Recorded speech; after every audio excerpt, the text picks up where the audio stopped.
I'm finally here, and I'm soon about to see my friends. What a journey! I've spent the past 2 weeks waiting for these guys to come to Thailand. And then, funny enough, I can't even make it here for their arrival. So on this first video where I'm trying to capture all the crazy adventures and experiences that I'm having, I had a fairly simple task to prepare for the next journey, which involves biking across Thailand and meeting up with my two friends. Well, it turns out that that simple task of getting a bike turned into a whole new adventure of itself, involving accidents, amazing encounters with loving people, and truly an unexpected twist at the end. Let's see how this untethered journey unfolds in front of us. Okay, everything is set up, the bike is ready, it's got the accessories needed for hitting the road, and I'm leaving Bandara. Thank you, Dada. Yes. Bye, everybody. Bye. I was supposed to buy the bike from a monk at the children's home that I was working for last month, and we ended up missing each other because he's working in Burma. So I got there, he wasn't there. I went to the city, he'd already gone home. I went back to the home, I stayed there at night and hung out with the kids, and then he got there in the morning and we were able to fix the bike.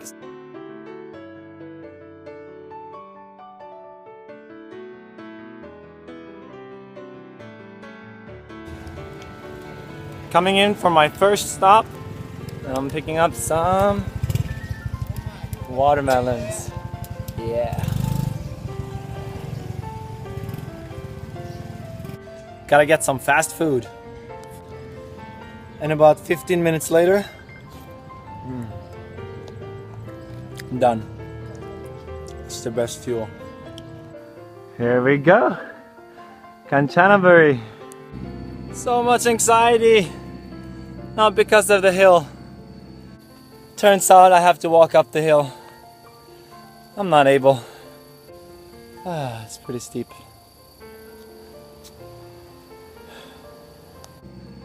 But the bike's not fitting properly. And I was really anxious that it wouldn't work. And so I called my friend and had him help me calm me down and practice letting go. Because the worst thing that happens is that I lose a bit of money. I resell the bike and I get something that fits. And just, if that's the worst thing that has to happen, that's kind of what's gonna happen. There's no point of me being anxious about it right now. But I think I was getting frustrated just because it's really hard climbing this hill. It's so steep. So I think it just triggered me. But now I'm fine. Thank you, friend. Thank you, Mika, for helping me out. You're awesome. Much love. I gave up. I gotta ride. Hitchhiking. Goes a lot faster. Whoa. And then I'll just bike from the top. Is this what it takes to be biker? To bike a long distance?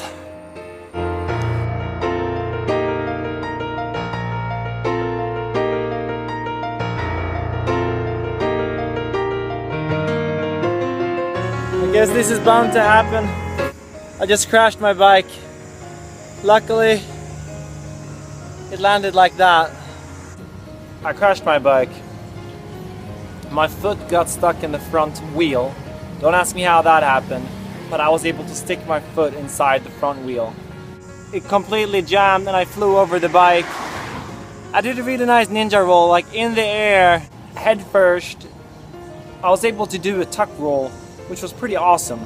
So I didn't really hurt myself too badly. My back is bruised. I was really proud of myself. Like, I seriously flew over and did a nice somersault with this backpack on my back.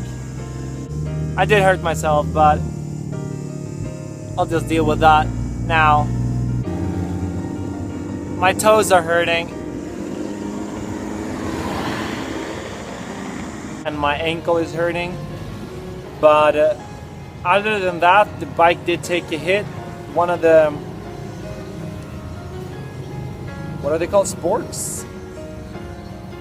I think, yeah, is broke. So I wasn't able to bike it at all. I tried to hitchhike to a local shop. I got there, they were closed. But yeah, I need to hitchhike my way back into town and find a bike shop. So I ended up trying to hitchhiking all the way to Bangkok with a broken bike, but then be able to catch them at least when they arrived. People were so nice. It always catches me by surprise how nice the Thai people are. So many cars were passing by, but then the ones that stopped were the ones least practical to help. There was one family, she had their grandmother in the front, mother in the back on the pickup truck, 2 kids sleeping, and wheelchairs and fruits. And they insisted on taking me. I didn't accept it. I said I'll find someone else. I stood there. I got a ride with someone else. That was really helpful. But they dropped me off just a few kilometers further down the road at the intersection. Then this family came back. They had circled, come back, picked me up, insisted on picking me up. So they did pick me up and took me really far and dropped me off at the next major intersection, where first car that came, really nice guy, family again, picked me up. The bike lay perfectly in the back on top of some sacks of food and other stuff, so it was secured. I didn't have to sit in the back. And they let me sit inside in the car with air condition because the sun was just so hot. I burnt my neck. I'm completely sunburned in the back. It didn't take me exactly the way I wanted to go, but they were really nice. They didn't speak any English, so they just dropped me off somewhere that they seemed fine. And stopped by a car mechanic just to ask where there's a bike shop and charge my phone because he kept dying all the time. So this guy was just about to pull out and I asked him if he could drive me 4 kilometers down the road to a bike shop. He said yes. He drove me there. They were closed. He found another one. He drove me there. They couldn't fix it. So we ended up just driving down the road. I wasn't sure where he was going, but I looked on Google Maps and found this awesome place. It's called Bike Eye View. It's awesome. I got in here, the guy is really friendly, really professional shop. He works with touring bikes. First he was like, didn't speak much English, but he said that he wasn't able to fix it because he had the wrong color on the spokes. Well, after his wife came and translated, I told him I don't care, just fix it. So he fixed it, great job, really friendly. I charged my phone, I was able to borrow one of his bikes to get some food, so I've eaten. 3 papayas and a bag full of mangoes, eat that while he was working. His wife was really friendly, we were chatting. He ended up tweaking a lot of other stuff on the bike too that I'd messed up. It's great. So I'm gonna be hitchhiking probably to the airport because I'm hurting. My wrist is really sore. So I'll try to bike as much as I can. We'll see what happens. I haven't figured out where to sleep yet tonight. So 2 places you can stay if you don't want to pay for accommodation when you're in Thailand. The first one is obviously the airport and train stations. But the second option is temples. They let you stay for free at temples. It's not very comfortable. You usually sleep on the floor, on a mat or something. But it's an option and it's usually relatively quiet. I think it'll be the airport. So I swung by the airport, the temple, to see if I could sleep here, but the guard on the outside said that I cannot. Which is kind of weird because I've done it before. I guess maybe I came too late. They've already gone to bed. So guess I'm sleeping at the airport anyway. Yeah, I should have come here earlier. Oh well. Airport is too cold with all the aircon and craziness, so I decided to check in on a hostel, and it's super nice and fancy. This is more than I've ever had before. We've got hot showers and fanciness, which I'm obviously not going to use because I prefer cold showers. But yeah, I was able to get more than 50% discount because I asked and I refused to pay anymore. So after all, he said, okay, you can have it, just don't tell anybody.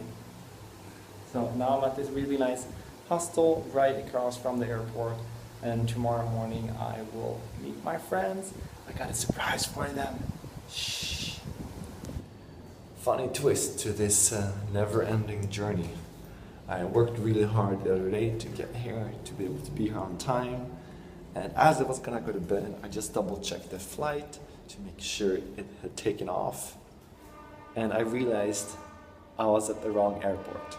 I took for granted that they were gonna land at the cheaper, low-budget airport because this was Norwegian Airlines. But it turns out they are arriving at the big major airport here in Bangkok. So I am 1 hour drive away, about 50 kilometers. And I don't know if I can bike there on time. So we'll see what happens. My untethered journey has been going on for quite a while, but I just recently started documenting them to allow people to follow and to contribute and help in any way they can. So if you want to see more of my content and be part of this journey, head over to my Patreon page where I have different ways you can get involved. I won't be monetizing these videos with advertisement. Instead, I want the people that are actually interested in seeing the content to be part and contribute and getting involved in whatever way they want to. Big thanks to Jonny May, who lets me use his amazing piano music. You can head over to his channel in the link in my description to see more of his stuff and what he's working on.